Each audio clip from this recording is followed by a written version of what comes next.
Alright everybody, welcome back to the channel today. Thank you to Manchester United, my team, for giving me 2 extra videos because of their defeat to Brighton last week. And then Brentford doing this 3-5-2 with a little bit of a high press. I thought I'd do you another video. So today we're going to look at Brentford's 3-5-2 that overcame Manchester United. Something I think that can be worked quite nicely into Football Manager as well. Nice and solid defensively, but with a little bit of quality up front.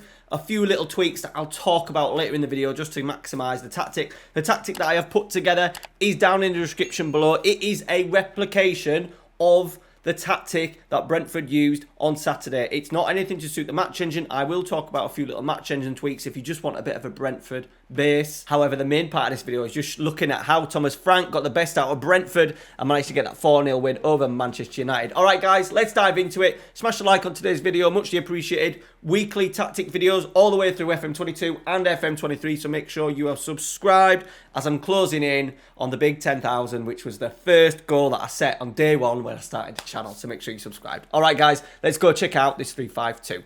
Alright guys, so what we're going to do is we're going to look at the average positions via SofaScore. Always a good indication of how the team is kind of set up, and as you can see, a quite clear split between a 5 that were pressing very aggressively and 5 that are sitting off. The right hand side with Hickey, one of the wing backs, and then the left hand side who was Rico Henry, a little bit more reserved. And as you can see, number 6 would have been Nordgaard. He just sat right in front of the back 3, didn't hardly venture forward at all unless it was set pieces.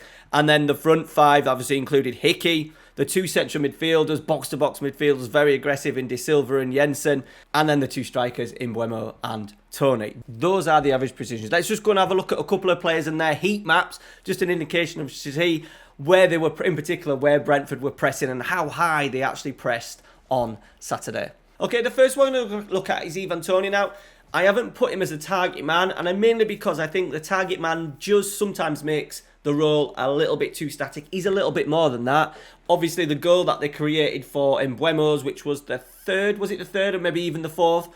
When they broke from, I think it was even a Manchester United corner, broke down the left, as you can see there, that red spot there is where he played beautifully the ball across to Mbeumo to finish. So, would a target man do that? Maybe not in FM, so that's one role. And as you can see, he's dotted about, he's got about the pitch a fair bit, very mobile, and I don't want to put him as a target forward just because I think it would limit his movement a little bit. Next one is Matthias Jensen, central midfielder, but as you can see, a lot of play, a lot of heat spots in that final third, because if you remember, that's where, right on that penalty spot there, that's where he won the ball from Christian Eriksen before finishing superbly well. So the high press is going to be key. However, you know, he's not an attacking midfielder. He was very much a central midfielder. They would often drop back into a lower block when needed. But as you can see, this kind of heat map shows the intensity of the high press that Brentford did on Saturday. Hickey on that right hand side, very aggressive as you can see, and then Rico Henry on that left hand side, a little bit more reserved. Okay, so just looking at a few of those, this is how we've set the tactic up in Football Manager. Okay, so here we are. It is obviously a 3-5-2 with Nordgaard sitting, sweeper keeper on support, David Raya. We want him to play with his feet. Remember, a couple of passes, he was aiming for channels and stuff, so we want him to play with his feet, but we don't need him to be overly aggressive.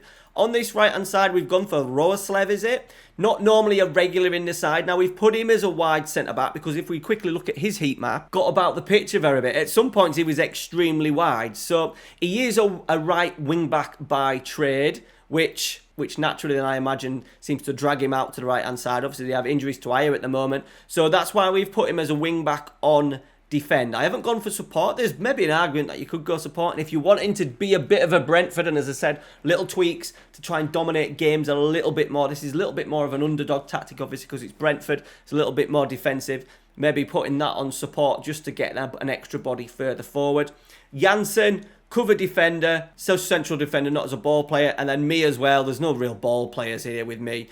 Me and Janssen is very much sort of like your standard centre-backs. Into the midfield, we've got Nordgaard sitting in front of the back 3. Remember, his defensive position was literally on that halfway line, sat bang in front of that back 3. So Nordgaard there, ball-winning midfielder on defend. Left-hand side, Rico Henry on support, but then we've gone for Aaron Hickey on the right-hand side to be on attack. Remember, his heat map showed a lot more action up in that final third. The 2 box-to-box midfielders, De Silva and Jensen, and we have got Jensen on get further forward. That's just so we get an extra body breaking into the box. And then up front, we've gone for Mbeumo as a pressing forward. I put it on attack because we want him to move into channels.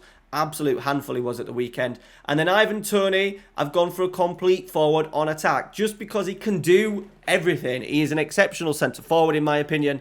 Can do a little bit of everything, hold up play, work channels, getting into the box and scoring goals. So we've got him as a complete forward on attack. As I said, if we just did a target man, target forward, I think it would maybe stop him moving into channels as much. And the way that Brentford got a look successful from the weekend was these two strikers working the channels, working the spaces that have been exploiting the spaces that have been left by the two Man United fullbacks. All right, now the action really, I think, to get the Brentford tactic going is mainly in the player instructions. I think there's a lot of tweaking you could do in here. Set it as a base. You could get some more ball players in. You could get some wide centre-backs on both sides. You could maybe have Rico Henry even more aggressive. You could maybe even change the central midfield role here. But I think the thing that makes it Brentford was what Thomas Frank did with the tactical instructions. So, mentality positive. I think that's key, especially with playing three at the back and in Football Manager.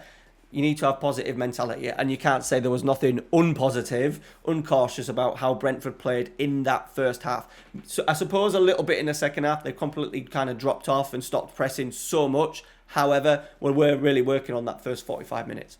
All right, in possession, we have gone for fairly wide, pass into space. Remember, a lot of balls into channels to get to turn the two centre halves. Martinez and Maguire constantly out in the wide areas that were getting exploited from Luke Shaw and Dalot in transitions. Much more direct passing because we want that ball to go long. That was the key, getting the ball up to the front men early.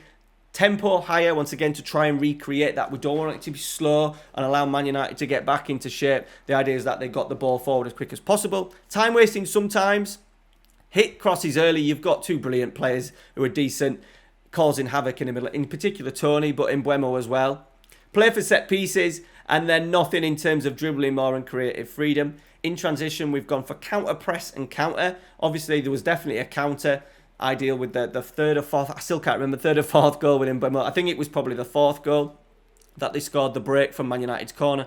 Counter press, try and get that ball back, especially when they knew there were certain players like Fred, McTominay in the second half, Harry Maguire. There was a very quick press when those players got on the ball, so we want to recreate that. Distribute quickly. We want the goalkeeper to kick it long and distribute into the flanks for the two wide players, maybe even a wing back to get on the end of. And then out of possession, high line, they squeezed right up and forced Man United, especially from them short goal kicks that Man United were trying to do. Use tighter marking to really encourage that press. Remember how tight Jensen was to Eriksen. Managed to win that goal win the ball for the second goal. Get stuck in and trigger press more often. We have also got some opposition instructions just to try and replicate the press. Okay, so trigger press centre backs, the three centre backs or two centre backs, trigger press on that. We've also got a trigger press on a DM, the defensive midfielder. We've also got a trigger press on any of the three central midfielders with tighter marking on the DM and on the three central midfielders. So we're trying to encourage that sequence where Jensen was stood right up against Eriksen. We want that nice and tight. So if teams do play out, we've got the opportunity to nick the ball. All right, guys. And then what I've actually done is I've just done a very quick simulation. Just plugged the tactic in so the assistant manager runs the team using the tactic, not so much the players that I've used in the game. And as you can see, they've finished 14th, which I think for a replication isn't too bad.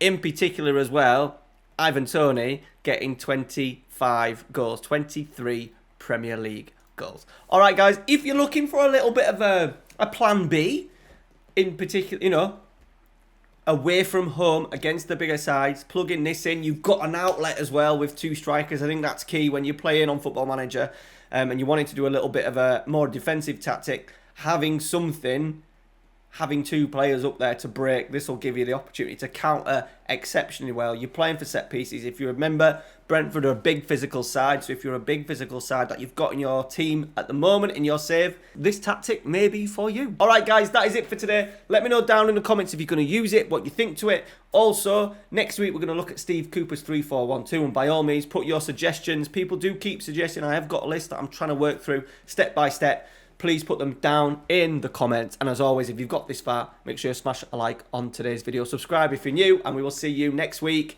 for the Steve Cooper 3-4-1-2. All right, guys, take care. See you later.